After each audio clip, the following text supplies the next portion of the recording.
naam, the identity of a soldier and identity of army as a whole. That identity is very important. The soldier must know what the identity is. Soldier must know what he is. And if he is a Gorkha, he understands very deeply about that identity. Jai Mahakali Aya Gurkhali, that's their war cry. If the officer does not take part in the religious practices or rituals conducted by the troops, how they are going to generate that trust, that respect and that discipline and that loyalty for the officer? That's very important. That is very, very important for the whole regiment to work as a unit. Hello students, welcome to Sriram's IAS. This is a very important class about an ethical angle which we are going to see today, and this relates to an army officer, a Christian army officer. As you can see here, this Christian army officer has been dismissed from the army on the grounds of indiscipline. So what kind of indiscipline he has done, what ethical angles were involved in this, why the case has reached to High Court, what did the senior officers do with this particular officer, and how troops are managed in the Indian Army, what is this war cry, devotional practices, mandir parades. We are going to see everything in this video, and this video is of course going to show the ethical angle involved. That's a very deep question, and we are also going to see a unique feature of secularism in Indian Army. Okay, so starting with the story, a particular person. This person was a Christian person who got selected in the Indian Army, fortunately, to serve the nation, and he became an officer, a lieutenant, and he was handed over a regiment. That was a Sikh regiment. Okay. Now, Sikh regiment would have maximum of Sikh people and other Hindu soldiers, the troops. Now, he being a Christian would not get involved in the religious parade which usually happen in a week, and the reason he would give for this was very simple, that Christianity is a monotheistic religion, and because it's a monotheistic religion, he is not going to, because of his religious obligation, he doesn't want to get involved in any of the religious practices of Hindus and Sikhs. And he also claimed that there were no Sarv Dharm Sthals, but only a mandir and a Gurudwara available. And because of that, he was reluctant to go to the temple premises and to the sanctum sanctorum for the religious rituals and other things. In one or the other way, it demotivated the troops. Okay, it is the duty of an officer to get mingled up with his troops. It is the duty of the officer to treat the unit as a whole. The officer cannot come on the sidelines and say that I belong to a particular religion and my religion does not allow me to go for these practices which is performed by the troops. But that is the discipline of Indian Army, and he has been given counseling so many times by the senior officers on the same issue, and still after giving all those things, he was reluctant to go to these mandir parades, go to these, Sarv Dharm Sthal. So because of this reason, he was dismissed. Wasn't court-martialed, but he was dismissed, because court-martialing somebody on the basis of some religious issue would become a bigger problem, or maybe a bigger issue in itself, and that is the reason why he was dismissed. But in a way, he is terminated from the army. So he approached the High Court, Delhi High Court, against the decision of the army. Delhi High Court has upheld it, the decision of the army, and upheld it, the termination of the officer, by saying that nation comes first, not the religion. You may have your religious belief, you may have your religious obligation. If your religious is not polytheistic, it is monotheistic, and your troops, your whole unit, because of this, kind of cohesion those troops have after facing the religious rituals every week and the kind of motivation they get from it, then you have to get involved in it. As an officer, it's your duty. It's your duty to get mingled up. It's your duty to blend in with your troops. And he was, of course, not following the orders of the seniors. The chain of command was not followed by him. The orders were not followed by him. This is a clear-cut case of indiscipline, and that is the reason why he was removed or terminated from the services. So we are going to see several ethical angles here. We have already seen there is this religious parades which usually happens, and these are very important to uplift the morale of the forces. See, what has High Court said, that while center argued troops drive motivation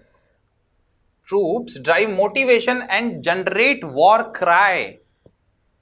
These war cry are very important. They are ancient also, and in one or the other way it motivates the troop when they are there in the battlefield going to lay their life if needed. The war cry motivates them. So in a unit, see, if this is a unit or a particular regiment, there are so many soldiers inside it, usually called as troops, and there is a commander, and this is the commander. Think about it, if these troops does not have trust on the commander, or they do not respect the commander, or they are not disciplined by the commander. So trust is needed, respect of the commander is needed. Similar way, discipline is needed before everything, and then only you can motivate the troops to go into combat. So it is the duty of the officer to get blend in with the troops. And if this particular troop is a Sikh regiment, or a Gorkha regiment, or a Jat regiment, or a Rajput regiment, or a Gurjar regiment, any regiment, and if the officer is from the Madras regiment, let's say, the Madras regiment officer, who may be a person from Tamil Nadu, has to blend in with the Sikh regiment, has to blend in with the Rajput regiment and the Gurjar regiment, and should follow the discipline, should follow the religious rituals which happens in the troops for their own motivation. They have to do it. There are examples where a person who is a Sikh officer goes to the Madras regiment and he learns Tamil, just to get blend in, just to be similar like the troops. That strikes respect for the officer, that strikes trust in the officer. And there is where, when the officer says that, hey, man, we have to go to the battlefield for combat, the man says, yes, we will follow you, sir, we will follow your lead. Okay, he has to lead, the officer has to lead with example. And to become an example, you cannot say that my particular religious belief or obligation does not allow me to follow the religious practices conducted by the troops. That is a matter of distrust, that is a matter of indiscipline. That's not allowed in the army. So, moving on. Now, we are going to see several ethical values which are involved in several sectors, and importantly, Indian Army. For example, if you see what values underlie Indian Army, these three: Naam, Namak and Nishan. The identity, Naam, the identity of a soldier and identity of army as a whole. That identity is very important. The soldier must know what the identity is. Soldier must know what he is. And if he is a Gorkha, he understands very deeply about that identity. Jai Mahakali Aya Gurkhali, that's their war cry. And when they say it, there are goosebumps, they are charged, they are motivated to go into the battlefield, and they can do anything there. That is how, our country is protected from the enemy. That is how Operation Sindoor has happened and other surgical strikes have happened. That is how Indian soldiers have performed magnificently in several wars. Indian soldiers have been involved in these kind of wars not after independence but before the independence also. Indian soldiers have fought in World War I, in World War II, and there were units. There were Mahar regiment, Jat regiment, Rajput regiment, all kind of regiment based on caste and religion made by the Britishers. Why? Because there shall be some kind of homogeneity in that troop. The habits, the practices of the people in that troop, all the soldiers in that troop are same. Okay, that's very important. That's very important for a particular troop or a particular regiment to behave in a cohesive manner, to behave as a unit. That's very important. And this identity, they very deeply understand what their identity is. And identity of their regiment, identity of the Indian Army as a whole, Air Force, Navy as a whole, forces. So that identity is very important. It's one of the great values which is inculcated through training in army into an officer and also into the foot soldier, into the infantry and everybody. Namak, that is loyalty. Loyalty towards your comrade, loyalty towards the Indian Army, loyalty towards the nation and loyalty towards the officer. Now here is where the important link lies. If the officer does not take part in the religious practices or rituals conducted by the troops, how they are going to generate that trust, that respect and that discipline and that loyalty for the officer? That's very important. Okay, that is very, very important for the whole regiment to work as a unit. पूरी पलटन के लिए वो बहुत जरूरी है, बहुत समझने वाली बात है, बहुत डीप चीजें हैं ये. Then comes Nishan. Respect. Respect, it covers everything. If you have respect for somebody, you will be disciplined. If you have respect for somebody, you will trust him, you will have belief in him. Okay, that respect is very important. So respect of a soldier towards his unit, towards the Indian Army as a whole, towards the officer.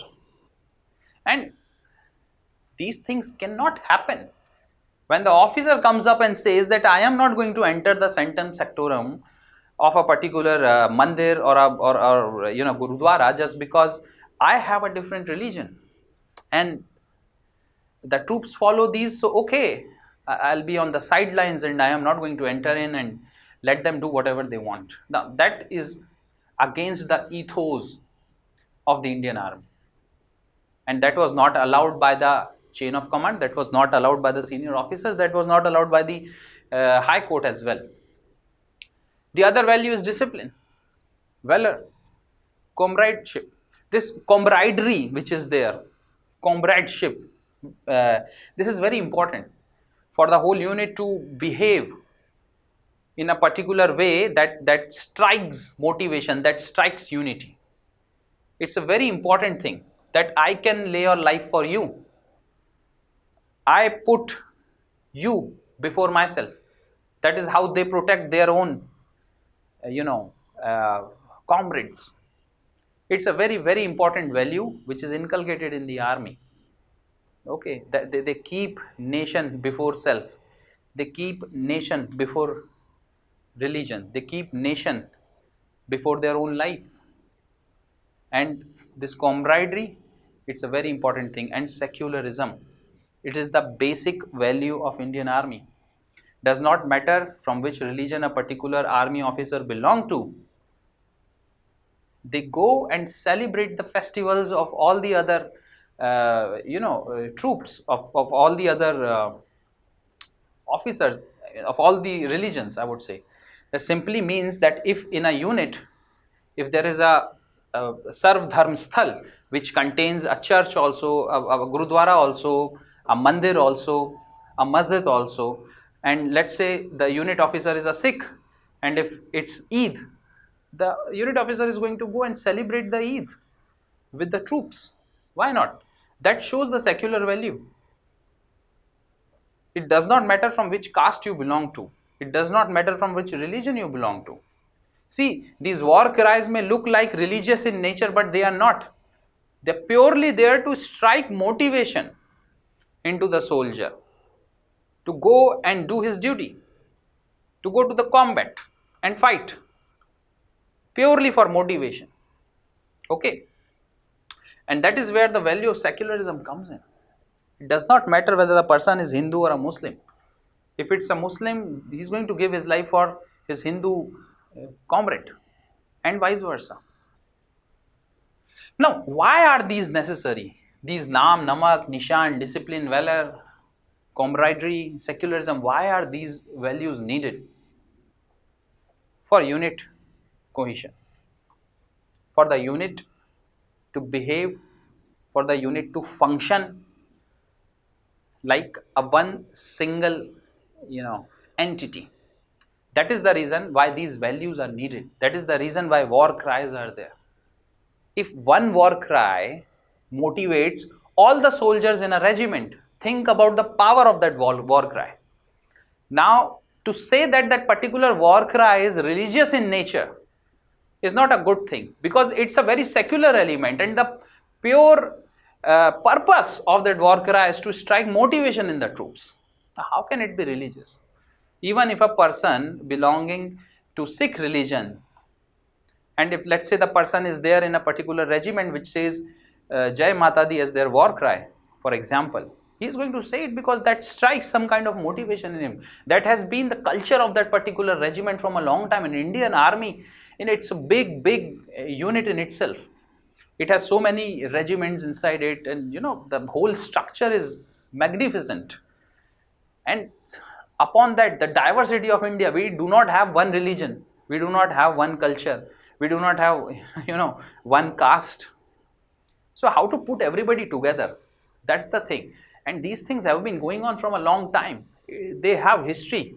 So again, coming back to the same thing, one particular officer cannot deny that I am not going to follow the religious rituals or any kind of practice or parade which happens, or an officer for that matter cannot refuse that I am not going to enter the sanctum sanctorum of a particular temple because I am a Christian. That's indiscipline. That's not allowed. How can you expect the whole unit to have this kind of cohesion until you do it? So as an officer, it's the duty of the person. Country before self, all these things, all these values which are there helps in putting the country before self. If you are so obsessed with your own self, if you are so obsessed with your own religion, that you say my religion is great, of course, every religion is great.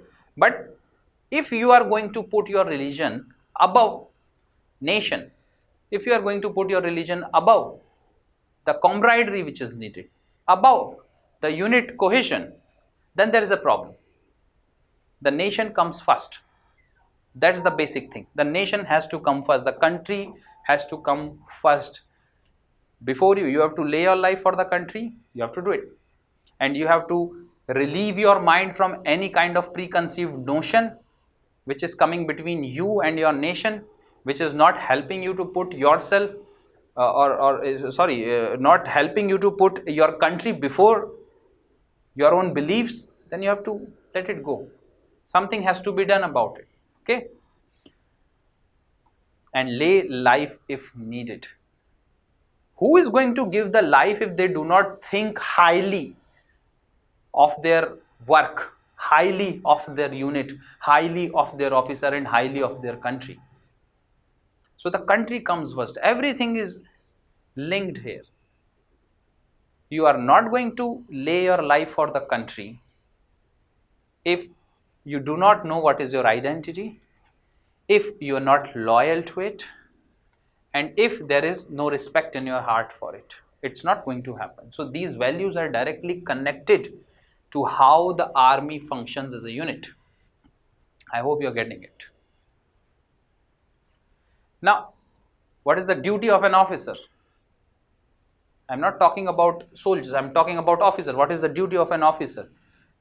We are talking about an officer who has been dismissed by the army. So we are talking about officers and the duty of that officer. What was expected from him and what he didn't do. So take the unit in combat. So if an officer has to take the unit in combat, he must strike some kind of trust in the unit, some kind of respect and some kind of discipline. We have discussed this before also. And for all this, he has to blend in. He has to be like that soldier. He has to just get involved in all the activities which the troop is doing. He has to command that respect. If he has to speak their language, he should do it. If he has to get involved in any kind of religious practices, he should do it. that is needed. And if you do not do it, there will be lack of trust, there will be lack of respect, and there will be lack of discipline. You cannot command a unit until you have all these, and they come when you get involved, when you leave your own preconceived notions and put your country before yourself, when you leave your religious beliefs and values and put your country before yourself. Nobody is asking you to leave the religion. The only thing is your religion greater than the nation? And if it is, if you think, you are entitled to your opinion, but then, army discipline comes in and you cannot be part of the army if you have that kind of thinking. So here secularism matters. Here nation matters more than religion. That is something, those are two values and you have to choose one between those two. Make troops function as a unit, as one unit. That if there are, let's say, 500 people in a particular unit, or there are, let's say, 1000 personnel in a regiment, they should all behave as a unit. One war cry for everybody. One war cry motivates everybody. One parade fills them with some kind of pride, and you have to be part of that. As an officer, it is your duty to be part of that.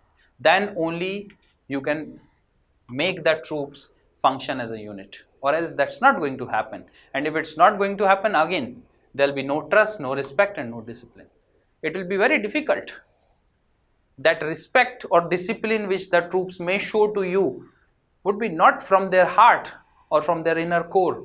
It would be just because they fear you, because you can give them punishment, and that's not needed. In normal times it's okay, but when you have to lead the troop to the combat, what happens then? If they really do not feel that camaraderie, if they really do not feel that respect and the trust, then it will be difficult for you to order them to give their life for the country. It does not happen like that. You have to lead by example. You should be so firm that you should lay your own life as an officer for your own troop, and they should feel it. That feeling has to be there. That belief has to be there that yes, he is my officer and he is doing right. And it does not happen when you refuse the rituals and the practices of the troops. Blend with the troops, you have already seen, and look beyond the personal values. These are very important things which an officer must keep in his mind while he is being the unit head. Now religion, religious value. What does a religion needs? Faith in the deity, believe in the deity, and the rituals.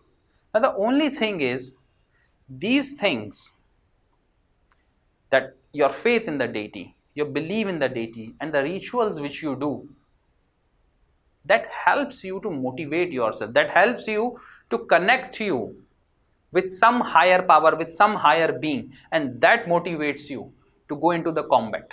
That you think somewhere in your heart that yes, I do have the backing of my deity, I do have the backing of some higher power, which is very much required for you to sacrifice everything for the country. And that is why these war cries have been made. That is why these rituals are there. That is why Sarv Dharm Sthals are there. To fill the soldiers with motivation. And it has been the culture of the army, to celebrate the religious festival, to celebrate, the customs of a particular regiment. In Northeast, there are different kind of customs. And if an officer from North India or South India goes to the Northeast and becomes an officer of a particular regiment or unit and refuses to follow the customs of that particular unit, it, strikes some kind of distrust. And it's a matter of indiscipline also.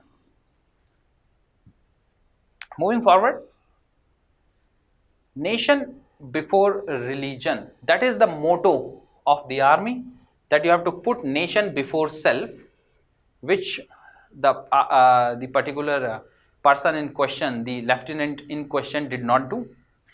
Lead by example. He did not become an example to the troops.